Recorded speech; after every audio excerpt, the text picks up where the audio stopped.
Sud Radio, le grand matin week-end, 6h-10h, Jean-Marie Bordry. Bon réveil à tous sur Sud Radio si vous nous rejoignez et surtout reposez-vous aujourd'hui parce que vous allez perdre 1 heure de sommeil cette nuit. Passage à l'heure d'été. On s'attendait il y a quelques années à ce que cela ne se fasse plus et pourtant nous aurons encore la corvée annuelle de la nuit plus courte que d'habitude. Pourtant en 2018, le Parlement européen avait voté une résolution pour acter la fin du passage à l'heure d'hiver et ou d'été chaque année. On en parle avec notre invité Karima Delli, bonjour.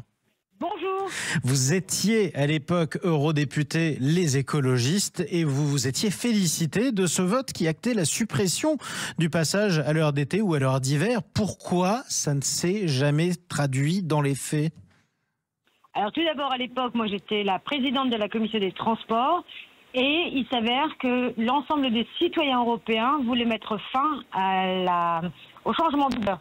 Et figurez-vous qu'au Parlement européen, une très très large majorité a voté cette résolution qui dit désormais il faut mettre fin au changement d'heure 2 fois par an.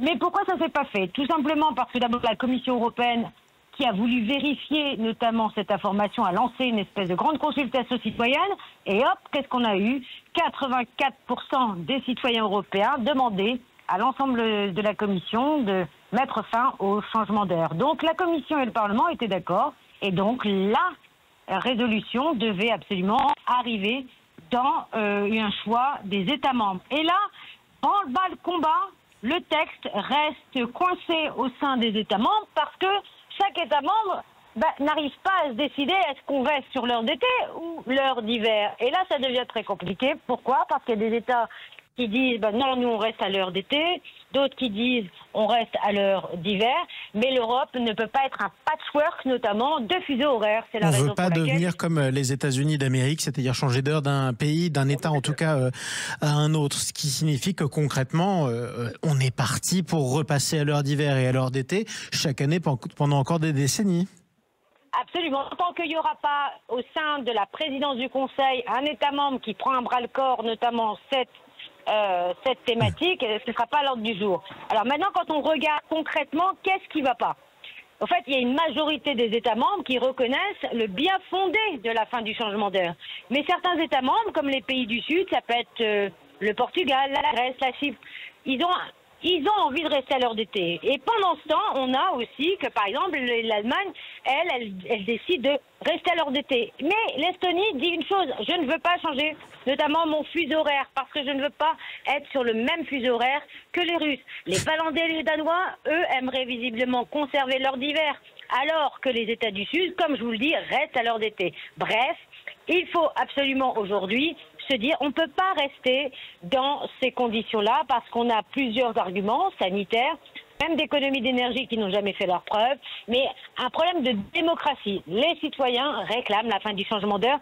C'est la raison pour laquelle moi je demande qu'il y ait un coordinateur au sein des États membres, au sein de la Commission, qui fasse ce travail pour pouvoir justement essayer, même par paquet de pays, d'avoir une solution où certains pays resteraient à l'heure d'été et d'autres à l'heure d'hiver. Et justement qu'on en reste aux arguments pour conclure avec vous, Karima Delli, vous êtes vous-même, je le rappelle, écologiste. C'était un argument écologiste qui avait prévalu à l'époque, un des tout premiers, au changement d'heure. C'est que concrètement, on dépensait moins d'énergie, on brûlait même moins de pétrole pour allumer la lumière. En quoi ça n'a pas été prouvé? Au final, les économies d'énergie ne sont pas prouvées ou restent marginales.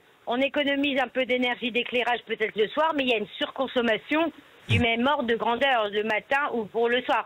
En bref, ce qu'il y a, c'est que le changement d'heure a fait des économies, mais très marginales. Quand on veut faire vraiment des économies d'énergie, par exemple, dans les transports, il faut faire plus de trains que prendre sa voiture ou ne pas consommer comme on consomme aujourd'hui. Ça, c'est la première chose. Le deuxième argument, et ça, c'est un argument qui est quand même très impressionnant, c'est que c'est l'argument sanitaire. Il y a beaucoup d'études qui montrent que le changement d'heure 2 fois par an a une nocivité sur la santé. Et on le voit sur les personnes notamment les plus fragiles. Les plus fragiles, c'est les personnes âgées et les enfants.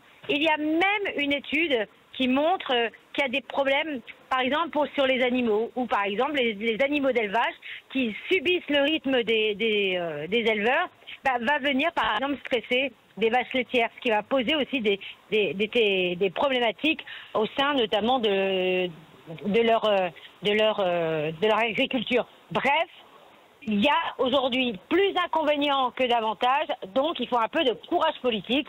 Moi, j'espère que cette question-là sera à nouveau à l'ordre du jour des agendas européens. Maintenant, ce ne sera pas sous la présidence polonaise, puisqu'on est en présidence polonaise. Donc, est-ce qu'on va avoir une autre